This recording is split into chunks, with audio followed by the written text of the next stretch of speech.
जब पाकिस्तान ये कहता है कि वो यासीन मलिक को डिप्लोमेटिक सपोर्ट देता है, मॉरल सपोर्ट देता है, तो फिर हिंदुस्तान की सरकार को, प्राइम मिनिस्टर को बुला के कहना पड़ता है कि ये काम बंद करो। देखिए, मैं आपको एक बात बताऊं, यहाँ और भी मुल्क थे जिनमें अमेरिका, बरतानिया, तो वो भी तो कश्मीरी लोगों से मिलते हैं। यूरोपियन यूनियन के लोग कश्मीरी लोगों लीडरों से मिलते हैं, और हिंदुस्तान की हुकूमत ने तो उनको भी एंगेज किया हमसे मिलने के लिए।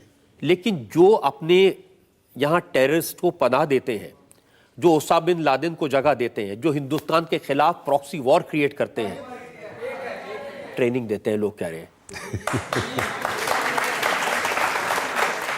उनको कैसे भूल जाएंगे, उनसे कैसे बात करेंगे? और आप उनसे बात करते हैं, और आप उनसे डिप्लोमेटिक सपोर्ट लेते हैं, उनसे मॉरल सपोर्ट लेते हैं। सबसे पहले तो बात आपने की उनके साथ।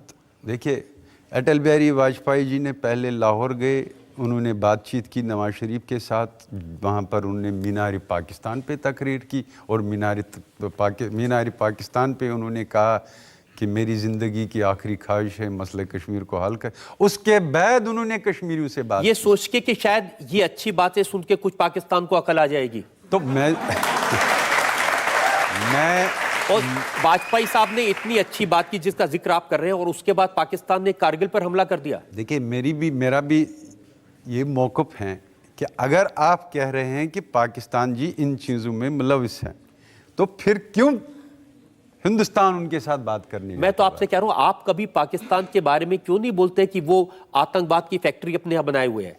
आप क्यों नहीं पाकिस्तान से पूछते कि उसने क्यों दाऊद इब्राहिम को अपने यहाँ क्या रखा हुआ है? आप क्यों नहीं पाकिस्तान से पूछते कि क्यों बार बार सीज फायर का वायलेशन कर रहा है? देखिए, आप क्यों नहीं अपनी गवर्नमेंट से ये पूछते हैं कि जब हिंदुस्तान में जब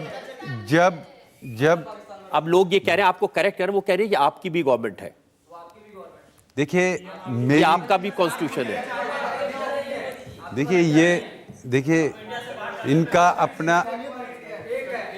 इनका एक परसेप्शन है, मेरा अपना परसेप्शन है। हर एक को बात करने का हक है, ये जो बात कहे ये बात करे। लेकिन मेरा एक सवाल है, हमने जब बंदूक की मूवमेंट शुरू की कश्मीर में, ज़्यादतियों के खिलाफ थी। हालांकि ये मुल्क जो हैं, जिस मुल्क में गांधी पैदा हुआ है, जिसने पूरी दुनिया को दर्ज दिया कि अगर मसाइल हैं तो उनको पुरअमन जद्दोजहद से हल करो। लेकिन मामला ये है कि इस गांधी की देश में, when I try to find out in the land of Gandhi the soul of Gandhi, I could not find him anywhere. तो हमको बंदूक की तहरीक शुरू करनी पड़ी। उसके बाद कश्मीर में बंदूक का इनकलाब आया, मैं गिरफ्तार हुआ। उस वक़्त हिंदुस्तान ने अमेरिका को, बरतानिया को, यूरोपियन यूनियन में जेल में था, यहाँ ऑल इंडिया मेडिकल यूनियन, उनको लाया हमसे बात करने के लिए, हिंदुस्तानी सिविल सोसाइटी को लाया। आप पुरअमन तहरीक शुरू की, हमने पुरअमन तहरीक शुरू की, तब से लेकर अब तक। उसके बाद मेरे 600 साथियों को कत्ल किया गया, मुझे 300 बार उसके बाद जेल भेज दिया गया। उसके बाद मुझे इंट्रागेशन सेंटर में, मेरा ये जो राइट ईयर है इसकी हेयरिंग भी ख़त्म हो गई है। मेरे ऊपर 6 जानलेवा हमला हो गए। ये तो सीज़ फायर के बाद भी स्टेट का तशद्दुद, स्टेट का जुल्म। अभी आपने देखा कश्मीरी लोगों ने 2008 में पूरा पुरअमन इनकलाब लाया था। एक ट्रांजिशन हुई थी कश्मीरी कौम की, from violent movement to non violent democratic movement. तो उसके ऊपर क्या हुआ?